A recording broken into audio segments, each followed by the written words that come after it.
কম তুলনামূলক ব্যবধানে তৃণমূল জিতেছিল, সেই সমস্ত জায়গার বৈধ ভোটারদের নাম বাদ দিয়ে সেইখানে একটা জয়ের কৌশল করছে বিজেপি। ওটা ফালতু কথা, ও জয়ের কৌশলই করুক আর যাই করুক কিছুই করতে পারবে না।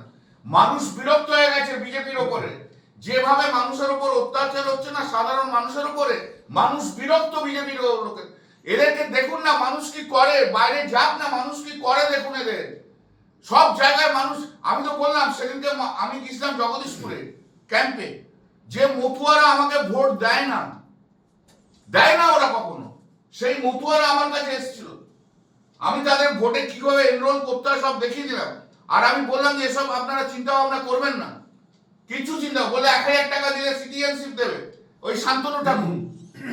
এটা central minister is doing unauthorised work, corrupt. Can any BJP leader, can any central government minister give a certificate of citizenship and he is charging 1000 rupees? He should be arrested immediately by the Chief Election Commissioner. If he doesn't, Chief Election Commissioner doesn't do it, I will think that he is a backboneless person, Chief Election Commissioner. Coward!